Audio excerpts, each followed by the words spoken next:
But AJ, Monday Night Football, Yeah.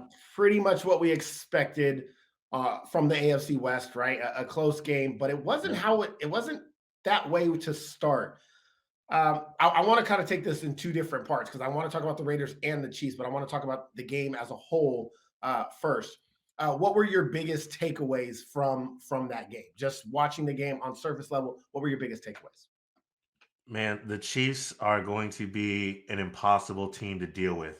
There was not a single moment in that first half when they were down 17 to nothing that I thought that they weren't going to at least come back and make it interesting. So from the Chiefs side, what they are able to do at any point in time, the belief they have in that locker room, the belief they have in Patrick Mahomes, Andy Reid, Travis Kelce, and those guys is going to be an issue for everybody. And I love the way that they've started this season after all the conversation we had last year.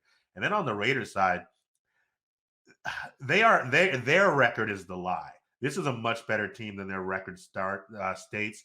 They've had some issues. They've had some adversity, as the Raiders always do. Hopefully, nobody will go to jail this year. But if they can just tweak a couple of things, I mean, they were in a great position at the end of the game to actually pull this one off. They made a very timely stop when they needed to, and besides for a bobble, I mean, they were in position to take this game from Kansas City and split it, more than likely split the division win, as we figured they would in the pre part of the season. But there's just a couple of things for them to tweak, and their season is so different. It's so different, and because of the AFC with the Denver Broncos and the Chargers being up and down, they still have a chance to get up to that seventh spot. But it's going to be really tough, and they have to start today. Yeah, the AFC obviously is a tough conference, and it's the AFC West in particular is not really coming out of the gate the way we thought they were. Right. I see a couple people in the chat here asking fantasy questions, which is great. We are going to get into our fantasy talk in about 5 minutes. As soon as we're done recapping this Monday Night Football game, we will answer some of those questions. But on the Raiders side, we saw Devontae Adams really have a quiet day outside of the two big plays. But once again, Josh Jacobs. I Mhm. thought this was key for them this year is to run the football, and they found a way to run the football against a team that had given up the least amount of rush yards in the NFL. And you saw Josh Jacobs running hard, and he was the dog that he Yeah, is. And I'm talking career high. ho, ho, ho, dog. 21 carries, 154 yards. He also added 5 catches for 39 out of the backfield. This is what I told people Josh Jacobs could be, especially in the fantasy world, right? Where it's our fantasy show. This is what I've been waiting for Josh Jacobs. Um, Now you've seen it. Is this the way the Raiders have to approach every game, and if they want to win? Because we've seen it without Josh Jacobs, and it didn't look great all the time. Yesterday actually looked pretty good, and then obviously trying to find more ways to get Devontae Adams involved. But is this what the Raiders need to be doing going forward? Absolutely. This needs to be the guy they run their offense through, just to keep it balanced. Obviously, we're not fading Devontae Adams. He's going to be a big part of this as well.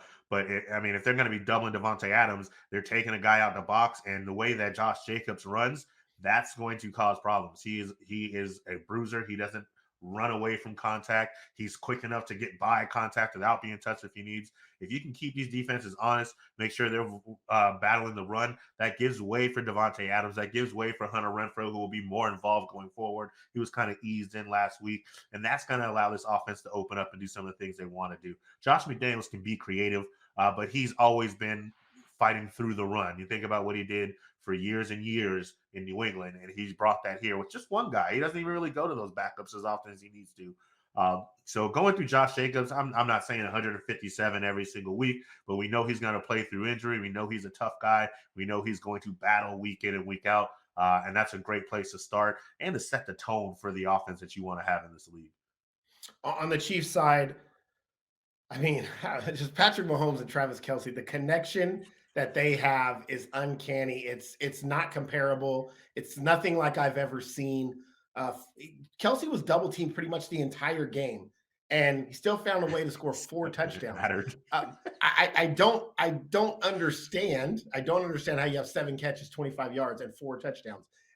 If you know that's the guy, you got to stop him in the red zone. But they're so good about being unselfish and doing their job and scheming Travis Kelce open and then he does the rest because he's a super talent. Um, I didn't take much away from the Kansas City Chiefs last night. I'll be honest because I know they're a great team. I know they Yeah. got behind, but like you said, there was never a doubt, never a worry in my mind that Kansas City was going to chip away at that lead and at least make it a game. They made it closer than I thought at the end Yeah. when they had the chance to ice it and they gave the ball back to the Raiders. But right now, this is a top two team in the NFL. I mean, I think so. Are you under? Oh, 100%. I'm right there with you. I mean, they're one of those teams too that get the benefit of the Kind of that doubt from same what they've page? been able to show in the past as well. So like knowing that even if they started late, just like last year, we were like they'll be right there when you needed to. And to your point about being selfless, that fourth touchdown for Travis Kelsey, they didn't even want to go to him. They were trying to get other people to score. It took a busted play, a busted play in 4th and 1 for them to go, oh well, I mean, he's so open. How am I not going to give him the touchdown? It's just fantastic.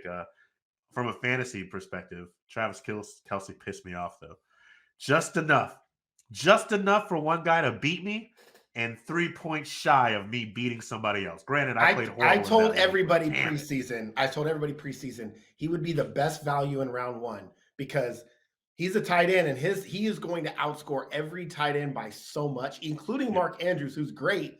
Um, but he is still going to outscore Mark Andrews because without Tyreek Hill in that offense, when they need a play, that's where they go. And it doesn't matter. Like you've seen it now. Some teams have chose not to double team Travis Kelsey. He kills them. The yep. Raiders choose to double team him and they kill him still. Like he is too good, too good, too good. I drafted him in a lot of my fantasy leagues, and this is the reason why he's too good. Yeah. Um, okay, so status quo with the Chiefs. We have our power rankings dropping tomorrow. You're going to want to watch that because there's some shakeup at the top. Um, obviously, the Chiefs win 30-29. Raiders go for two late. I don't really want to get into that 2-point conversation because we do this every week. If he makes it and they win, he's a hero. If he misses it and he lost, he's not.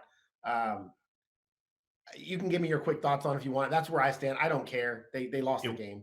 it would have come from a good place. I needed them to go for one so Travis Kelsey could get Oh another God. couple catches. So Oh God. I mean, I'm fine with the call. either way the Chiefs are getting the ball back, and they're gonna only need a field goal to go down and win it. So The question I was just about to ask, and the answer's in my head. I mean, I don't know if Josh Jacobs was the right move, but then you look at what he did all game, and yes, he was. So yeah. so never mind.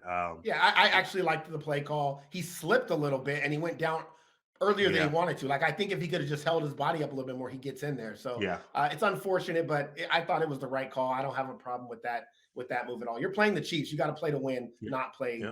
not to lose.